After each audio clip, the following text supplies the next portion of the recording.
Hi, I'm back today with a book called The Mitten by Jan Brett, which is another one of my favorite authors who wrote books that I used to read to Jazzy and Tally. I love her. She has really pretty illustrations as well. All right. Once there was a boy named Nicky who wanted his new mittens made from wool as white as snow.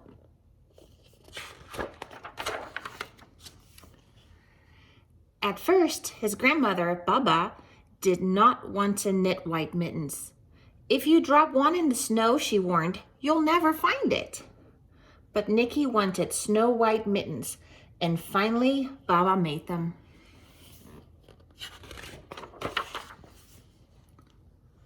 After she finished, she said, "When you come home, first I will look to see if you are safe and sound, but then I will look to see if you still have your snow white mittens." So off Nicky went, and it wasn't long until one of his new mittens dropped in the snow and was left behind.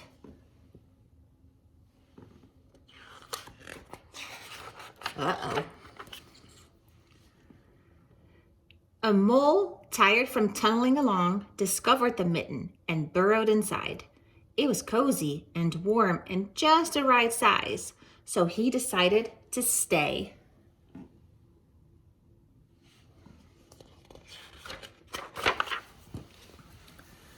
A snowshoe rabbit came hopping by. He stopped for a moment to admire his winter coat. It was then that he saw the mitten, and he wiggled in feet first. The mole didn't think there was room for both of them, but when he saw the rabbit's big kickers, he moved over.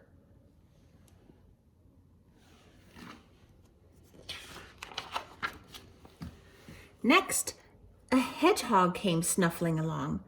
Having spent the day looking under wet leaves for things to eat, he decided to move into the mitten and warm himself. The mole and the rabbit were bumped and jostled, but not being ones to argue with someone covered with prickles, they made room.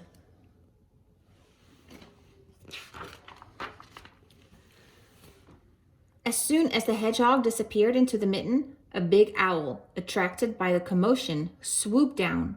When he decided to move in also, the mole, the rabbit, and the hedgehog grumbled. But when they saw the owl's glinty talons, they quickly let him in.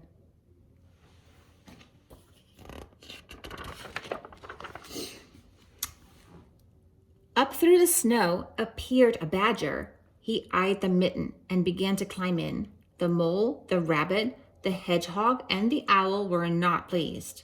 There was no room left, but when they saw his diggers, they gave him the thumb.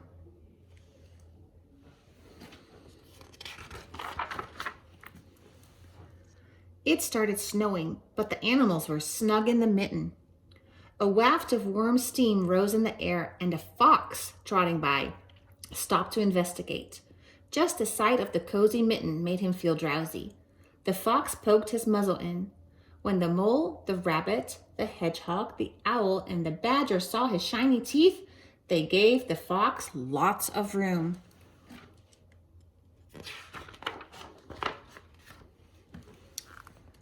A gray bear lumbered by. He spied the mitten all plumped up. Not being one to be left out in the cold, he began to nose his way in. The animals were packed in as tightly as could be, but what animal would argue with a bear? The mitten swelled and stretched. It was pulled and bulged too many times its size, but Baba's good knitting held fast. Along came a meadow mouse, no bigger than an acorn.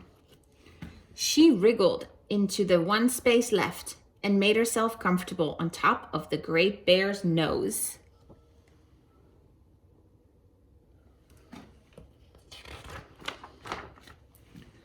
The bear, tickled by the mouse's whiskers, gave an enormous sneeze. Achoo!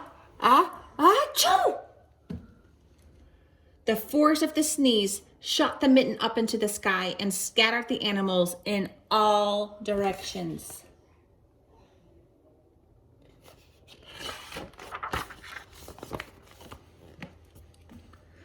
On his way home, Nicky saw a white shape in the distance. It was the lost mitten silhouetted against the blue sky.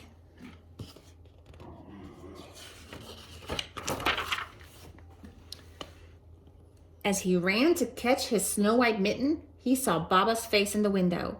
First, she looked to see if he was safe and sound, and then she saw that he still had his new mittens.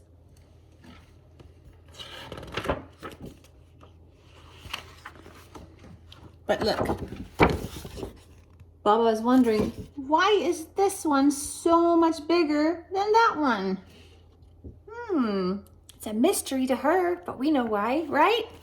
I hope you like this book and the pictures because I thought the illustrations were really pretty. Love you guys. Mwah.